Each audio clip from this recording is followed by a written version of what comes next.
Here we go, counting us down in 3, 2, 1. Hello, everyone, and welcome to a new episode of Set Lusting Bruce, your podcast all about Bruce Springsteen, his music, and mostly his fans.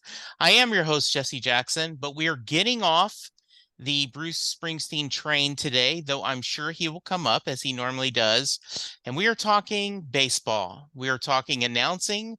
We are talking the Grand Ole Opry, and I am talking to someone who is a DFW icon, the great Chuck Morgan. Chuck, thanks for joining me.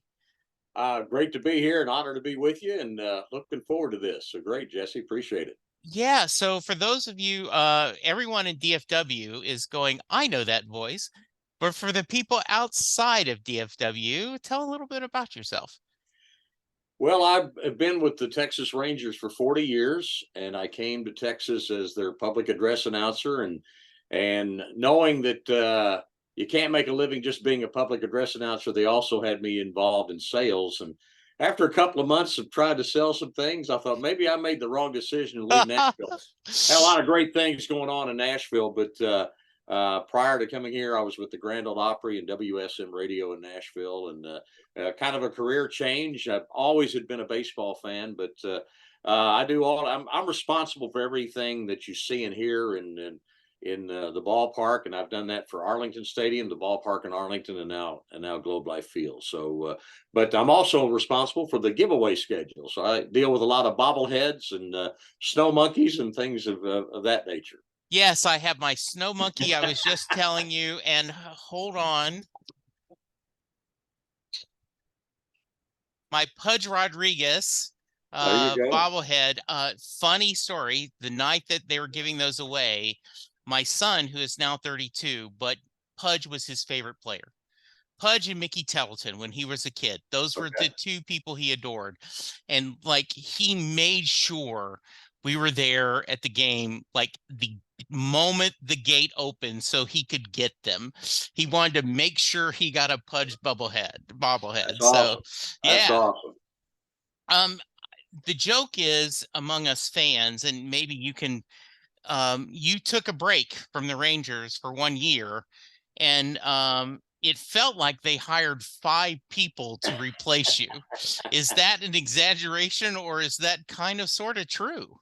It's kind of sort of true because I'm an old dinosaur. I mean, I worked for the Nashville Sounds as their PA guy for a little bit, and a guy named Larry Schmittou had brought me to Texas. Well, back in those days, in the late '70s, early '80s, working in the minor leagues, you wore a lot of hats, and so Larry kind of did the same thing when he came to Texas. So I wore a lot of hats with the Rangers. Not only did I do the public address announcing, but I also played all the music. I ran the soundboard. I was involved in sales. So yeah, and that just over the years it developed to where when we got a video board with my background, I was put in charge of the video board production and then all the scoreboard production. So when I left here, it took several people to replace what I was doing. I had a public address announcer and needed a guy that could run the soundboard, needed a guy that could play the music, and then to handle the video board. So that's what happened. And I was not real happy with the Rangers when I left here back in 2002. It didn't feel like it was being run like a baseball team anymore, and I had an option, and I went to Kansas City for 8 months. Had a great time, great fans up there. Got to announce in Kauffman Stadium, and but I came back and at the end of the season, and the rest is history. Yeah, the new ballpark, you have you have your little bitty computer room kind of, and when we walk by it, we go, there is where Chuck makes the magic. So um, I was really disappointed, I think, like everyone else, that with COVID, you couldn't see the new ballpark. It was just horrible for us. And so when we went to go the next year, um, so my son, as I said, Pudge, Mickey, he's walking to the new park, and we walk by the old park, and he is saying, this is ridiculous. I can't believe this beautiful park is here. there is no need to change. This is iconic. I grew up here. He's just complaining the whole time. And when he walks in the new park and feels the air conditioning, he says, F that park. You know, my wife and I had a similar situation back in 2000, either 15 or 16, long before they ever thought about a new park here. Yeah. We'd gone to a Rangers Astros game late in the season. We went to Minute Maid Park, and it was a hot day in Houston. And I can remember we walked through the doors of Minute Maid, and I turned to her and I said, "Good God, we need air conditioning because it's just." And I watched for Jesse. I watched for years fans at both Arlington Stadium and the ballpark in Arlington just suffer in the heat of a Texas summer. And not only was it that, but also we'd have these rain delays, and I first started in baseball. Rain delays were maybe an hour, hour and a half, but suddenly it became, it's so important to get that game played. Some of these rain delays would go 2 to 3 hours, but the Texas heat was just tough. It was a great ballpark to watch a ball game, and people like your son and me, we both have a lot of great memories of what happened over there. We brought those with us, but that was Mhm. a great place to watch a game. But now to watch a Rangers game on a Sunday afternoon when it's 110 outside and it's 72 inside is a little bit better experience. So you remind me of two stories. It was one of the playoff games, and it was the rain delay that took forever. And it was my brother-in-law, Clayton Thomas. By the way, he's the one who suggested I reach out to you. So thank you, Clayton. My son and I were all there, and it's just pouring. And so we're waiting and we're waiting. And I don't remember when. It feels like it was after midnight when we finally got to play, and the Rangers ended up losing. But it was, I remember maybe the Yankees. I It may was. be, It was. yeah, I know exactly. It was 1998, yeah. and the reason it's such a vivid memory, not due to the horrendous thunderstorm we got, but about a half hour before that game, we had a power outage from a car accident or something, knocked out the power, and we were about 30 minutes from going starting the game and going nationwide with a playoff game, and we didn't have any power, and it came back about 2 or 3 minutes before we were supposed to start. So we played about 4 or 5 innings, and then it came this ridiculous Texas thunderstorm, and you're right, the Rangers ended up losing the ball game, and but it was a long rain delay. Since it was a playoff game, they wanted to get it in. Yeah. So the other memory, and I promise listeners we're going to get to music in a minute, but we had we many season ticket holders, right? You'd buy those 10-game packages, and so we had a day game. It was in July, and it was just brutal. And I remember it was the last batter, and he had two strikes, and I looked at my brother-in-law and I said, he might as well swing, because I don't care where that ball is. That umpire is saying it's a strike. And sure enough, he threw it. It's a strike. The batter went to talk and the umpire was gone. He's like, nope, it's 105 in here. We're done. So yes, it is a beautiful park, but you're right. Boy, when you get that air conditioning, and it is, the new park has all the amenities, great video screens, wonderful concessions. It's a very intimate park. Even though there's a lot of people, it just feels good. So I'm really happy we did it, and there's hope that we're going to put a good team in there. Yeah, and that's the thing, and I tell all the fans, once we start winning in this park, and you start to get some of those great things that Yeah, happen that when you have a great playoff run or something, and we'll get those memories, and they'll start feeling like a lot more like home. absolutely. So Chuck, tell me, where did you grow up and what kind of music did your family listen to? I grew up in Southern Illinois, a town called Marion, and and it's funny, my parents listened to the hits of the day. So I grew up in the 60s. So Right. a lot of I listened to a lot of Motown stuff. So I grew up on Motown, but they were also country music fans. So I listened to a lot of 1960s country music. And so what they were into the hits. I mean, Chubby Checker and the Temptations, the Supremes, things like that, George Jones. Hmm. Tammy Wynette, Charlie Pride, stuff like that. And what really impacted my listening was my dad was a route salesman for a meat company, and there were a couple of days during the summer that I'd go with him on the road, and mainly to get where every grocery store he'd stop at, I'd get baseball cards. But at the Okay. same time, he had the radio on, and we'd listen to a lot of music, traveling all day around Southern Illinois, selling meat.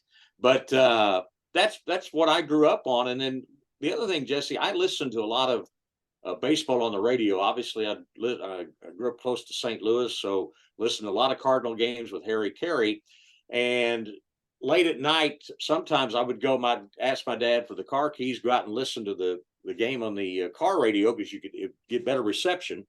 And I'd listen around the country. Well, once the games ended, I would start dialing around to listening to music on either WLS in Chicago or WLW New Orleans or something like that. So I got this mixture of the pop hits of the day from WLS, and then I listened to country on WSM in Nashville, and that's where I first heard the Grand Old Opry. And my parents had taken me there as a kid, and but kind of a mixture of pop and country, but it was always listening to the hits. Yeah. When you started getting a teenage and your young adult, was there a particular genre you were drawn to, or did you continue just to like a little bit of everything? I continue to like a little bit of everything. I really focused probably more on. I really was into soul music, a lot of Motown. I can remember in high school, Cornelius Brothers and Sister Rose, Mhm. stuff like that. Yeah, Just the hits of the day, so sure. things like that. But Beatles. I listen to the Beatles a lot. Yeah. So, but I continue to listen to. It was just a mixture of everything. If I didn't like a song, I was on the pop station. I'd switch over to country. So, Absolutely. So I don't know if you're aware of this, but as we're recording this, Bruce is putting out a new album tomorrow that's all soul covers. oh, that's awesome. That's awesome. Yeah, I'll send you a link to where it is, and you can look at the song listing, and you can go, "Oh, I know that one. I know that one." Just for fun, he just decided to do an album of nothing but soul covers. That's So and people always ask me. I've played so many walk-up tunes over the last 40 years. yeah, They say, it'd probably be something Motown, and it would probably be a message that I would send to a girl in the seats. So, yeah, no, that's exactly right. Um, so in your bio, you talked about you you shared your journey into being an announcer. Why don't you tell my audience a little bit about that journey? well, I never really intended on. I mean, growing up the way I did, and I always say that the Cardinal success in the 1960s really impacted my life a lot. My life revolved around sports and a lot of baseball, and I always figured and always thought and believed, okay, one of these days I'm going to be playing for the Cardinals, or I'm going to be playing football somewhere, or I'm going to be playing basketball. And I never really thought about announcing, and the way that got started when I was 14, I had played in a pony league game at 6 o'clock, and had a couple of hits, had a good game. My dad gave me some money. And, I was going by a concession stand, a little league game where my brother was playing, and the guy knew I liked baseball cards. I was getting ready to buy baseball cards. He said, "Hey, what are you doing right now?" I said, "Well, nothing." And he said, "Well, you want to announce a game?" I said, "Sure." He said, "I'll give you some free cards." So I got couple of packs of baseball cards, and that was when I first announced a baseball game as a PA guy. And I never thought much about ever doing anything like that. And then I started doing that when I wasn't playing. I would do the PA for a game, and then I had a guy who worked at a radio station in my hometown, small radio station, and he heard me doing the PA and said, "Hey, you ever thought about getting into radio?" And I said, "No," but so by the time I was 15, I was doing a Sunday night country radio show on a small town station in Marion, Illinois, and that's how my radio career started. But even through high school, I worked at radio, but I never thought about that being a career because I was so focused on being some kind of an athlete. And we all reach a point in our life where that kind of that dream ends, and Yeah. it ended for me at Southern Illinois University. So then I got back into radio. God, radio as much was what I knew, and really enjoyed that. I enjoyed listening to music. Do how did you end up working for the Grand Ole Opry? And tell me a little bit, tell me some stories from that. I can just only imagine. Well, I'd gotten a job at a rock station in Nashville. I was there for about 6 months, and I heard there was an opening at WSM, and they actually called me and wanted to know if I was interested in working at WSM, and it's really being in the right place at the right time. And I got to work with a guy named Grant Turner, who's now in the Country Music Hall of Fame, and he worked at WSM as an announcer and an announcer at the Grand Ole Opry. And Grant was retiring, and I got Grant's shift. It was at 4 a.m. to 6 a.m. in the morning was when I first started there. And and again, Jesse, it was just so much of being in the right place at the right time that they needed an Opry announcer, and they asked me if I wanted to do it, and shoot, there I am, standing. People that I had listened to when I was a kid in the '60s I'm suddenly hanging around these people, and it for me. It was that's where I went to school. I learned so much about country music. I learned about their lives and how they grew up and things of that nature. So it made me able to do interviews during the week on a radio show, and it was a party every Friday and Saturday night. It was just a lot of fun and hanging around a lot of very talented and interesting people. I mean, it was just a great part of my life, and really helped me become a better announcer and appreciative of songwriting. And while I was in Nashville, I came very I met a lot of songwriters and did a lot of shows with songwriters, and really appreciate the work they do. So, but just a great time and I was there at a time that I was working at WSM at a time when it was still old school radio. I mean, we kept the studio door open at night. I eventually had moved at 10 p.m. to 4 a.m. And it was a lot like, country music stars would go out to dinner, and then they'd say, hey, let's go by and see Chuck. And a lot of times I'd get people with new records. Being where we were, we broke a lot of records. I mean, there's a lot of times nowadays that I'm driving down the highway, listening to Willie's Roadhouse, and I'll tell my wife and say, hey, I was the first guy to play that. And then she'll turn to me, hey, Chuck, nobody really cares. Well, somebody cared at the time. But Yeah. it was just old school radio where it was a big deal back in those days, still in the mid to late '70s, to get your record played on WSM, because we covered 34, 35 states at night, and then be at the Grand Ole Opry on the weekends. Hey, I got a new record coming out. Can I come up and see you? Sure. So it was just an open door, and not only was it country stars, we had a lot of country fans. We just let them come in and sit there and listen to us, and things like that. But it was a great time to be there. I grew up, I was born in 59. So I grew up on AM radio as well. And I was in Louisiana. My dad was in the Army, but by the time I was in high school, we had settled in Lake Charles, Louisiana. And same thing, listen to a little bit of everything on AM radio. But my parents were staunch country and Western fans. I mean, you watch Johnny Cash when he was on TV, a lot of Merle Haggard, you know, Charlie Pride, all these different things. And it, so I love that story because it was a different time. Now then, and in a lot of ways it's a better time. Because if I want to hear 70s soul music, there's a channel where I can hear nothing but 70s soul music. If I want to hear Willie's Roadhouse, where there's these older country songs, and we do that a lot when we're traveling. There is an E Street radio. There is a Bruce Springsteen channel for us. And that's a beautiful thing.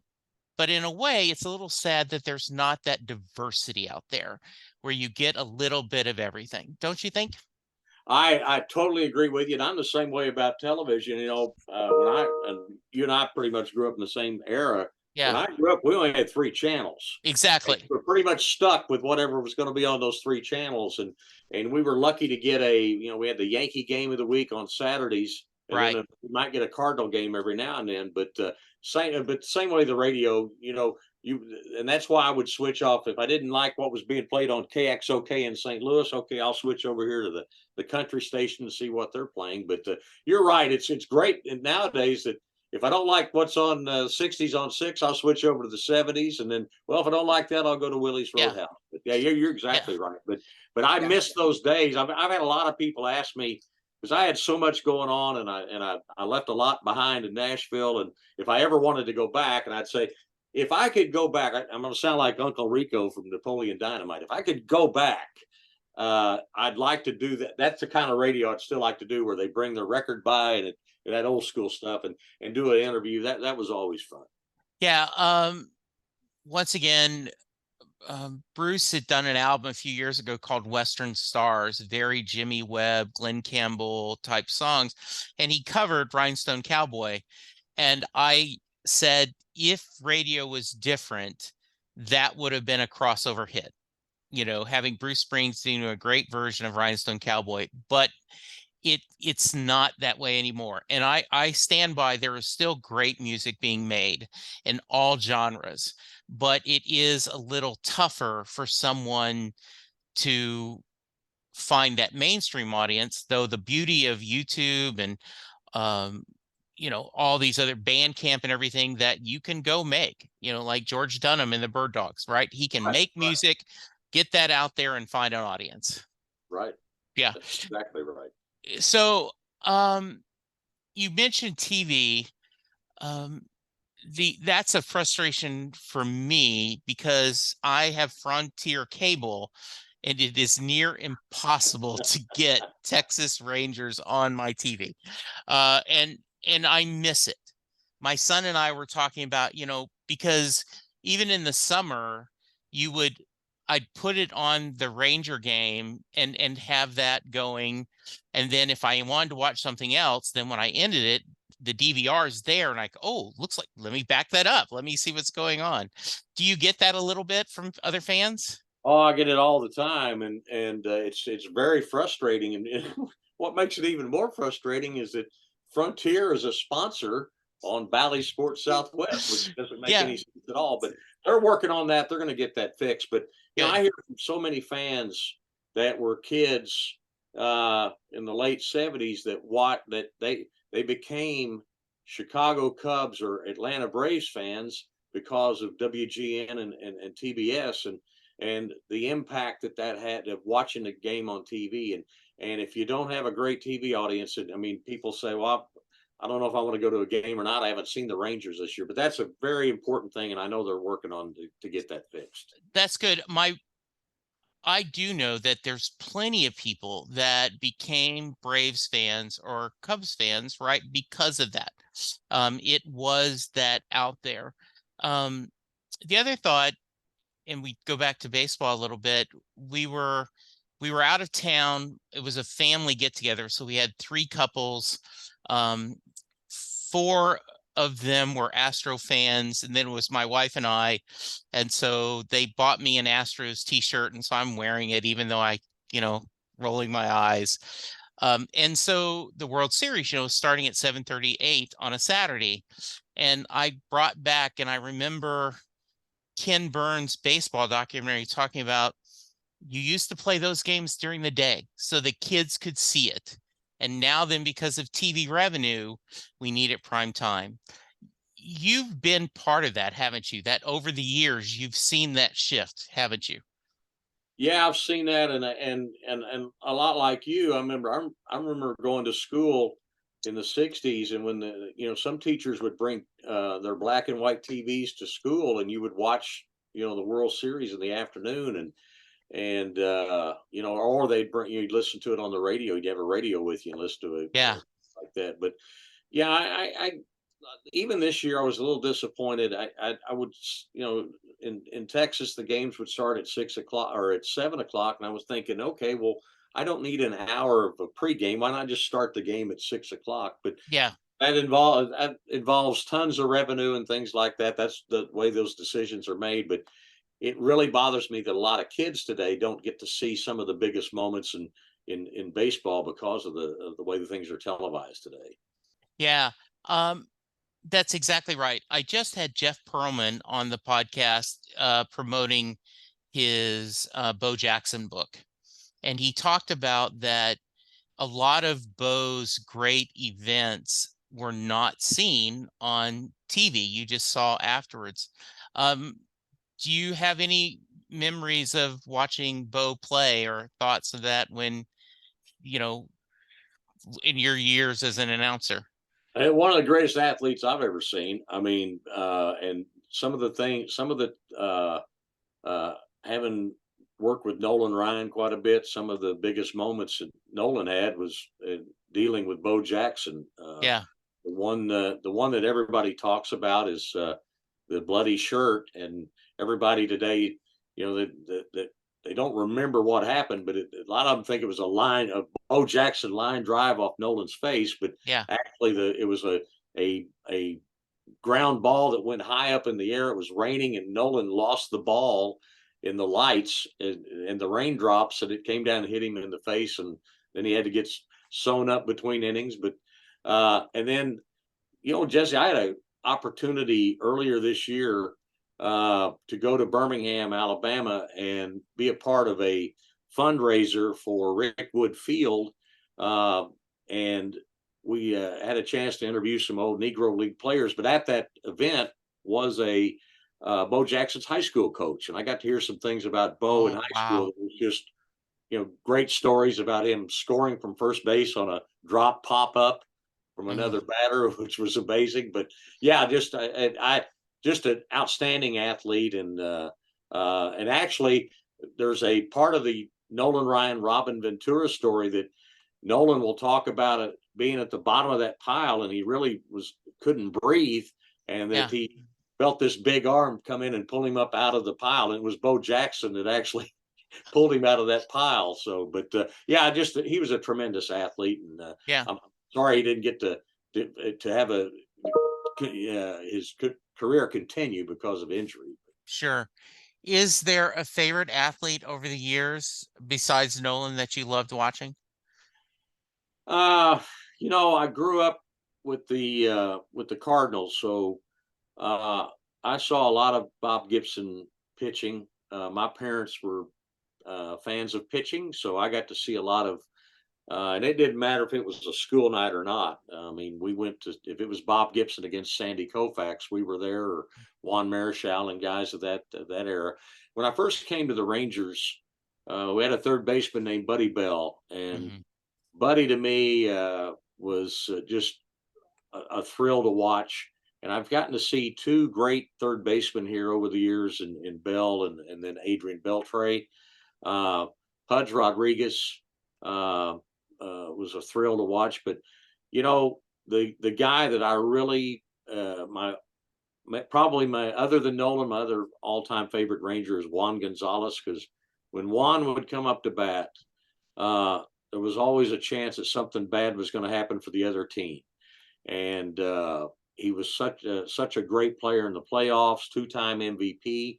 And I uh, actually, back in those days when Juan first came, we picked the walk-up music, and his was the Death March, the Imperial Death March, because always felt like, okay, something bad's going to happen with him coming up, and so we'd play the Imperial Death March. But Juan Gonzalez, I love watching Juan play. Oh, yeah, absolutely. I also remember back in the day when we were going, um, after Pudge would hit something, the theme from the Magnificent Seven. There you go. Yeah. And it Yep. was like, oh, love that. So that's a great segue. Um, do you can you tell us the transition of, I guess originally, when do you remember doing walk-up music? Is that something that's always happened, or that when did you think, in your estimation, when did that start happening? Maybe I guess early '80s. I Okay.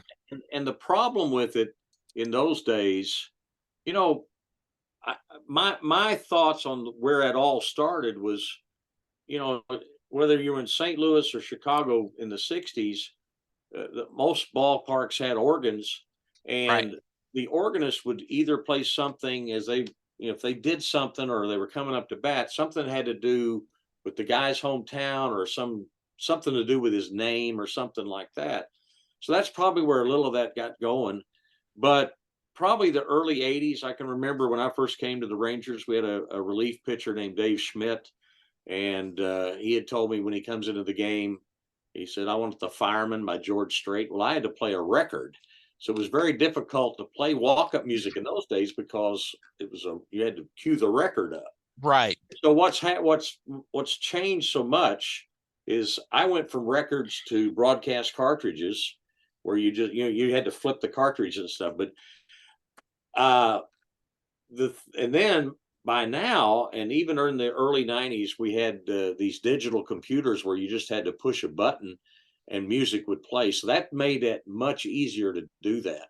And in the beginning, we would pick songs for the guys, and then I think they started realizing, well, I don't like what he picked, I'm going to pick it. So, and now it's evolved into something it's totally, we've had situations where we've had some players that want 5 or 6 songs in different situations. You play the song, but technology's made it much easier to do that. And now, and you probably hear some of this, but I'll go to my grandkids' games or whatever. People that are 7 or 8 years old are now coming up to bat with music at that age at little league games. And what's happened is that now you can take a laptop to a game, and with the software that they have available, that makes it easier to do. And that's what's happened in the major leagues and it's going to be interesting over the next year, because the pitch clock's coming into the major leagues next year, and I don't know how much we're going to be able to do that with 15 seconds between each pitch, but that's kind of how that evolved, and it ballooned into something that tough to control nowadays.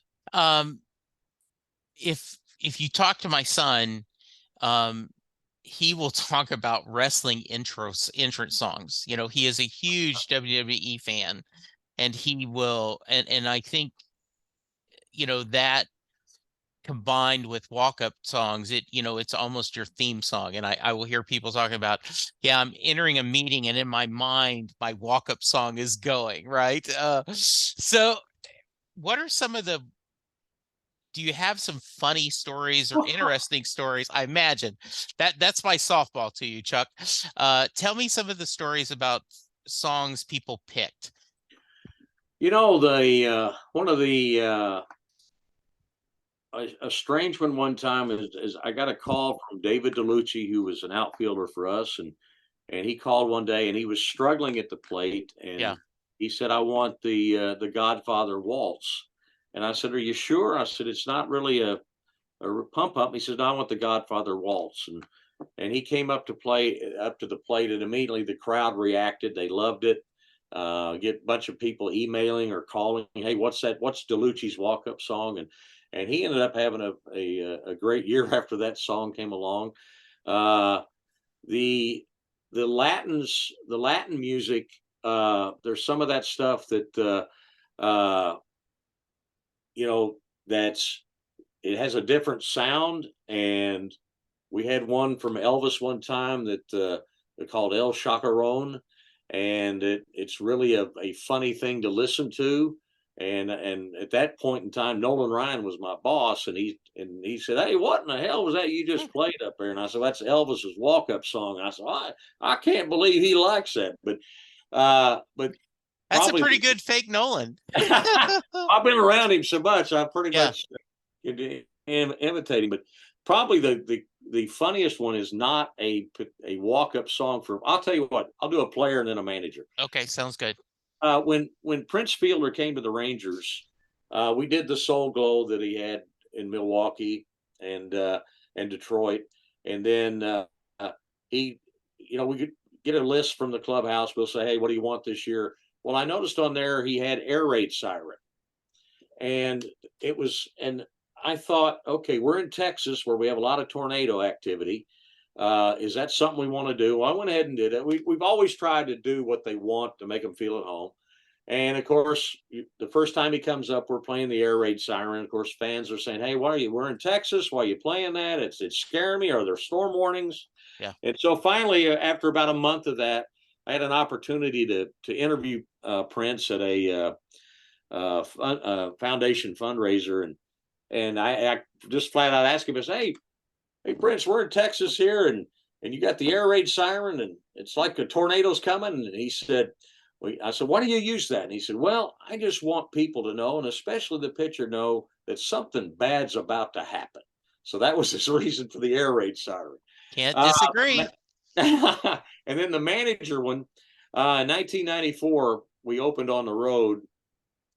The Rangers had never really had any type of song for as long as I've been here for a win. We played Celebration by Kool and the Gang or something. But Rangers opened on the road because we were opening a new ballpark, and the Rangers had a big inning against the Yankees in Yankee Stadium, and right before that inning, a commercial played on the Yankee Stadium video board, and it featured Frank Sinatra singing "Fly Me to the Moon." Well, the Rangers have this big inning, so after the game, I get a call from Kevin Kennedy, who was our manager at the time, and he said, "Hey, after every win this year, I want Fly Me to the Moon." I said, not a problem. So all year long in 94, we would play Fly Me to the Moon for a Ranger win.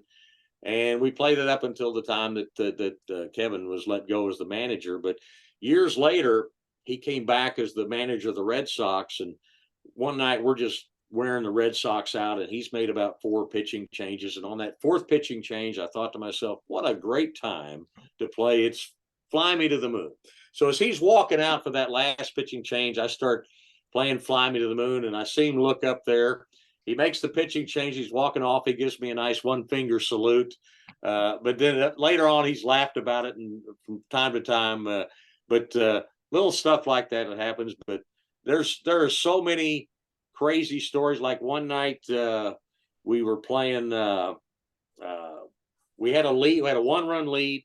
John Wetland came in the game. He walked the bases loaded with no outs, and I didn't get a chance to play his walk-in song or his warm-up song when he was, because we had to run a commercial or something, and I didn't. So he loads the bases, and Johnny Oates calls time to go out to talk to John Wetland. I thought, okay, I'm gonna play his music right here. So I played his music right there, and I'm driving home, and I hear Will Clark on the post-game show say, I don't know what happened. Chuck didn't play his music. He loaded the bases. Chuck plays his music. We got out of the inning, and we ended up winning the ball game. His was "Don't Fear the Reaper" by I Blue. do remember that. Yeah.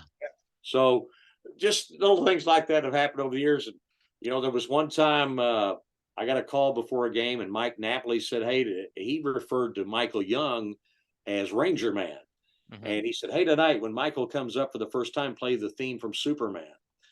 And Michael got so mad. He called me during the game from the dugout and yelling at me and said, don't change my walk-up music. He said, I can't believe you did that. And he hung up on me. And then I think he found out later that Mike Napoli was the instigator of that one. Yeah. And then we had a game one time. You may remember this when our field reporter, Emily Jones, won a bet against Mike Napoli. And she Yes. had to pick his walk-up songs. And it was funny the first couple of times, but I think on the 4th at bat, he'd struck out 3 times. On the 4th at bat, the last song was "Man, I Feel Like a Woman Tonight" by Shania Twain, and he's laughing as he's walking up, and then he strikes out. And that was the last time we ever did that, because it wasn't as funny when you're striking out and you're playing funky walk-up music. I do remember that. What I find not surprising, but surprising, right, is that during a game they would be that like you want to go, hey, maybe let's focus more on this, but it is part of the baseball is a very superstitious game. Baseball, It's something, Jesse, that they hear when that makes yeah, them focus on what they got to do, yeah, and again, if it makes them feel like that, feel good at home, we'll do all we can to make it happen. yeah. What you mentioned, Fly Me to the Moon. When did we start doing God Bless Texas? Because isn't that what they play? No, we play "I Like Texas" by Pat Green. Okay. We played "God Bless Texas" a few times, Okay. not a lot. Uh, Uh-huh. we never really had anything, and ownership back under the Tom Hicks group, they really wanted us to have something, and and I came up with "I Like Texas" by Pat Green. He lives in Okay. Fort Worth. Sure. Great guy. It fits pretty good for what we do. Good. So we don't have a New York, New York like the Yankees do, but "I Or Like Texas" works out fine. or Sweet Caroline There moment, you go. Yep, right? Yeah. yep, yep. How about Cotton Eye Joe? When I first came to the Rangers, people that have been here a long time since the team first came here, they, I've always been a guy that say, "Hey, what's been the traditions here? What do we do?" And not to change any of that because, Yeah. well, and even moving over into this new ballpark, I made sure to say, "Okay, this has got to sound like a Ranger game." So that's why we Yes. kept some of the stuff. Uh, so they told me, said, "We have one tradition here. You got to play Cotton Eye Joe in the seventh inning stretch." So for the longest time, it was always Cotton Eye Joe in the seventh inning stretch, and then we got people complaining that we didn't play Take Me Out to the Ball Game, and I figured out it was long enough, the breaks long enough where we can play both. Yeah. But that's Cotton Eye Joe has been. They told me, people that I trusted and had been here a while. They said, "Hey, you got to have Cotton Eye Joe in the seventh inning stretch," and so that's what we do. Well, it is one of those moments that it's very comfortable. You're there, you've had your peanuts, you've had your drink of choice, and we sing out, take me out to the ballpark, and then you go straight to Cotton Eye Joe and you see everyone clapping. It is a really nice ritual. Win or lose, it just feels like you're enjoying the day at the ballpark. And you're in Texas, and there's only one other place in Texas that could get away with that, and Yeah, I think they do. Deep in the heart of Texas in the seventh inning stretch, which we play earlier in the game. But yeah. you're getting into my mall theory, which Okay. I've always felt like a game in Texas needs to sound like a game in Texas. If it doesn't, if we sound like a game in St. Louis or Atlanta or something, it's like going into a gap in Atlanta is going to look like the same gap in Dallas, and I didn't want that to happen. I wanted our game to feel like, hey, we're in Texas, and this is what we're going to play. And we do. It's only two or three times during the game that you do that, but you got to make sure, hey, this feels like a Rangers game. Yeah, and we'll we'll talk about like on a road trip, um, going into a national fast food chain. You have consistency. It may be mediocre, but it's consistently mediocre. You aren't going to be disappointed. You aren't going to be thrilled, but it is that cookie cutter. I think mall is perfect. It is, you throw you in that, you go, okay, I have no idea Where what am I? state I'm in. Yeah, where am I? Absolutely. Yeah. Um, it where you mentioned being a St. Louis fan. I went up to St. Louis a few years ago and we went to the Arch and we saw the ballpark, and I looked at my wife and said, still too soon. Still too soon. How were your feelings when they lost? Because your childhood team. Well, I had, by the time I came to Texas in 1983, Yeah. my team was the Rangers. I Okay. mean, I'm working here and I'm Yeah. investing motion, passion, and a lot of hard Sure. work into the. So I'm a Ranger fan, and I just say, the Cardinals are my National League team. Yeah. When when that happened, I was all Rangers. I mean, I didn't, obviously I didn't want the Cardinals to win, and I had no feelings that way at all. And to be where I was in Game 6, which was one of the most, probably the worst night I've ever had in baseball, and the story for me on Game 6 was in about the fifth or sixth inning. Uh, they came to us and said, "Hey, if you want to be on the field for the celebration, we have to go right now." And I said, "Go where?" And I said, "Well, we're going to go downstairs into the tunnel." And my wife gets up, and some other people we were with got up, and my wife says, "You got to go." And I said, "I'm not going." I said, I'm not. That goes against everything I believe in." Yeah. He said, "Hey, you've been here a long time. You got to be on the field for this." And I said, "Okay." So as we're walking down there, we see some of the media that's already gathered, people I've known for a long time, and they're high fiving. "Hey, you deserve this. You've been here a long time." And we see the champagne on ice. We see, and you're just kind of, you want to say, "Oh, no, I don't want to see it," but No. we're walking by the shirts, the caps. We walked by the Rangers clubhouse, and then we were down in the tunnel. And it's funny, I had met Charlie Pride for the first time in like 1975, and I'm sitting with Charlie and his wife, and we're watching the game on a little bitty TV, and we can hear the roar of the crowd. It was one of the most brutal nights I've ever spent. and ended up losing that. And I can remember going to the car, and it was just, had on Ranger stuff, and Cardinal people are yelling at me and stuff. And then the next night in Game 7, we were way behind in the fifth inning, and I told my wife, I said, let's go to the bus. I'm not going to watch this clinch. And so we could hear the roar of the crowd from the bus, and just brutal. But it was tough. And the funniest part of that, Jesse, is my dad grew up with the Gas House Gang Cardinals in the 1930s, so he'd been a stout Cardinal fan all of his life, and he had never seen a World Series game. So I flew him from Southern Illinois down to Texas to see the Cardinals in the World Series. He sat right beside me, had on a Ranger cap, Ranger shirt, got to meet Mike Shannon, who was the voice of the Cardinals for a while. And so we're going back for Game 6 the next day. I'm flying him home, and I'm getting him on the plane, and both he and I had on Ranger hats, Ranger Yeah. jackets. As I'm putting him into his seat, he had a little trouble walking, but I'm putting him into his seat. The Cardinal fans are yelling at us, "You're not going to beat the Cardinals in St. Louis. You won't beat the Cardinals in St. Louis." And as I'm setting him down in his seat, he says, "They're right." And I said, "Right? Right about what?" He said, "Well, they're right." I said, "Right about what?" He said, "You're not going to beat the Cardinals in St. Louis." I said, "Hey, wait a minute. I just flew you down here. You got to stick by me for 2 World Series games, wearing your Ranger gear, and you're pulling for the Cardinals. We're just not going to beat them in St. Louis." Turns out he was right. but Yeah. uh, but it was a tough time. It was tough. But at no point did I ever have any Yeah. I feeling. know, I don't remember who said this, but um the first year against San Francisco, we felt like American League champions. The next year, we felt like World Series losers.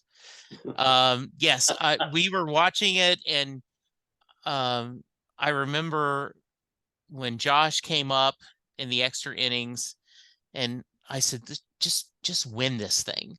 And he hits that, and you're like ecstatic, and then it just didn't work out. And that's the beauty of baseball. You know, Jesse, I will tell you, there's no better. I've never had a better feeling in my life in baseball than whether if I had some big hits in high school or something, but Yeah, never had a better feeling than after Game 5 that you've won Game 5, and you're going to St. Louis thinking, okay, we got a chance to win this thing, and we just have to win one game out of two. And I thought, we're coming back here world champions. I mean, yeah, there's no better feeling than getting on that plane, going yeah. to say, okay, we're going to win the World Series. So, but anyway, No, all right. I have kept you longer than I should have, and I appreciate it so much. Um, any final thoughts before we get to the Mary question? no, just I've had this great life that's been a mixture of music and baseball, that I guess when I was a little kid, that was pretty much. And I tell everybody, I'm still doing the same thing now that I was doing when I was 5 and 6 years old, is being in the backyard with a wiffle ball bat and pretending to bring players up at Busch Stadium or something, and then playing music between innings, and I was doing play-by-play like Harry Carey. I was a PA guy at Busch Stadium. Was a guy named Charlie Jones. I was doing that. I always vowed when I went to the Grand Ole Opry to read a commercial at the Grand Ole Opry, I wanted to do it as good as Harry Carey made a Budweiser sound to a 7-year-old on the radio. But I've had this great career that's had a mixture of music and baseball, and couldn't have been any better. So, Well, you are a part of our lives. I remember my brother-in-law and I, uh, when we lost Mark Holtz, and it was similar to the time Princess Diana was lost. And my brother-in-law, not in front of our wives, said, it's sad about Princess Diana, but Mark Holtz, he's part of the family, you know? Mark So, was a great one. Mark was one of the best I've ever heard. He was really yeah. good, really good. And I love that we don't say it, but on the screen, hello, wind column. Hello, hello, Wincom. It, Well, it, and I used, when I was at WSM in Nashville, I yeah, would listen to Ranger games on WBAP yeah. driving either in or coming home or whatever. And I remember Mark saying it's baseball time in Texas. So that's now before every game. As a salute to Mark, we say it's Yes. baseball time in Texas. So All right. I had one more question. I don't know if this is true, but I remember hearing you tell the story that you invented the dot race and your son would use that knowledge to get to flirt with a girl. Like, oh, you're going to the ballpark? What color do you want to win? Could you tell me a little bit about that? Well, the dot race was still a phenomenal thing. Yes. And people, just yesterday, I was at a speaking engagement. People wanted, why is it red, blue, and green?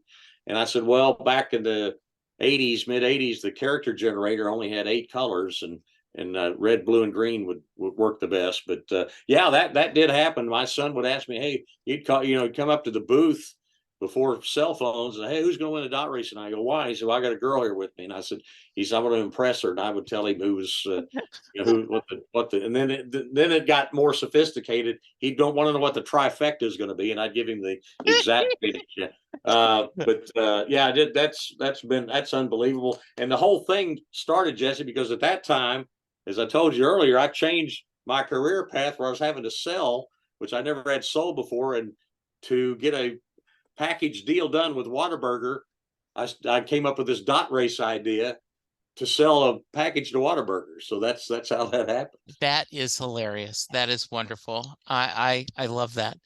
All right. Chuck, I appreciate the time. I end every podcast, and if you're listening to this podcast because you love Chuck Morgan, thank you. I end every episode with the Mary question. And what that is Jay Armstrong is an honors English teacher, recently retired in the Philadelphia area.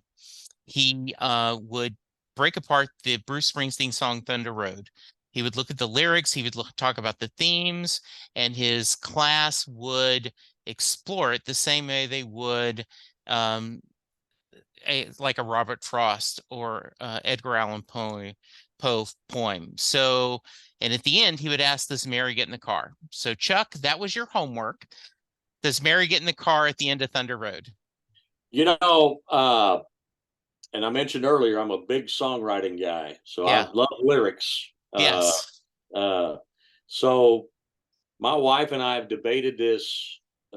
We debated it a couple of years ago, and I brought it up to her again, and she has almost convinced me. I mean, I was convinced when I first ever heard Thunder Road, and then I looked at the lyrics back in the day. I thought, she goes with him.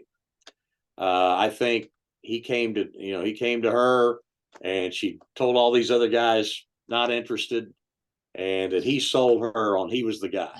Mm-hmm. My wife has convinced me that she doesn't get in the car, and I have to agree with her, because I think that when he tells her that she doesn't look very good, that she's You not a aren't a very, pretty, yeah, you aren't yeah, beauty, but hey, you're all right. yeah, you're all right.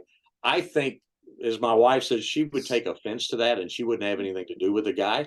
So she's convinced me that as I get older, I think as a younger guy, I thought, okay, she gets in the car and starts a new life and Yeah. falls in love and all that. But my wife has convinced me that there's not too many females around that would, when a guy, once he says that, that really sticks in her mind, says, I'm not going with you. So she doesn't get in the car. Well, my wife agrees with your wife. I think you are a wise man. Chuck, if I think you are on social media, correct? If someone wants to reach out to you, how can they? They can always email me at cmorgan@texasrangers.com. Pretty easy email, but I'm on Twitter as at TexPAman, and I'm also on Facebook. And I've always, I'm going to tell you a real quick thing, Jesse. When I first came to the Grand Ole Opry, my first night there, Roy Acuff, who is the king of country music, called me into his dressing room, and I'm sitting there with Roy Acuff and Minnie Pearl, and I'm a young guy, and Roy says, I'm going to tell you something. This is your first night. He says, I want you to know, if you're good to those people out there, they'll always be good back to you. So you always treat the fans with respect. And then I did a couple of road shows as an MC with Marty Robbins. I used to watch Marty at a county fair or a state fair. He would sit and sign autographs until the last person left. And I said one time, Marty, why do you do it? And he said, because these folks are paying the bills. So I always try, and I've always tried with the Rangers. Uh, I mean, I can't throw any strikes and I can't hit any home runs, but the one thing I can do is be nice to the fans and welcome them to the ballpark. So I try to answer every email. I try to answer every Twitter when somebody has a question or a problem. I try to find them the answer to that. So I try to do all that. So I'll reply as soon as I can. So. But that sounds awesome, Chuck. I appreciate it. I think that is the right thing to do. I love that story of Rory Cuff. Ken Burns' country music documentary was one of my favorite. Just hearing that story and all that that journey people took. Um, I'm excited about our new manager. I think somebody new said that we did a pretty good sales job to get him, but I'm excited about what he's going to do with this ball team. Yeah, I am too, and as long as I've been here, we've never had anybody that's had that kind of experience, and I'm to be quite frank, our ownership is tired of losing. They're ready to start winning, and that was the first step to get that going, and now they're working to improve the team. So I think some good things are going to happen, but I'm excited about Bruce Bochy being here. Yeah, I think it's great that Bruce Bush is going to be here. I think that's a big time hire. I loved Walsh. I love Johnny Oates, but and Walsh will always have a special place in my heart because of all that he did. But it's going to be a good. I think the next few years, the future for the Rangers looks bright. I hope so. I'm Me getting too. old. They need to win something fast. I don't Exactly. want to ride off the sunset till they win something. So. Absolutely. Chuck Morgan, the voice of the Texas Rangers and an overall great guy. Thank you for joining me. Listeners, stay safe, be kind to each other, and we will talk to you soon. Goodbye. And we're out. Thank you, sir. That was Hey, so no much problem. Glad fun. to do it. All right. Appreciate Anytime you. you want to do it, give me a holler. All right. Sounds great. Bye. Thank you. All right.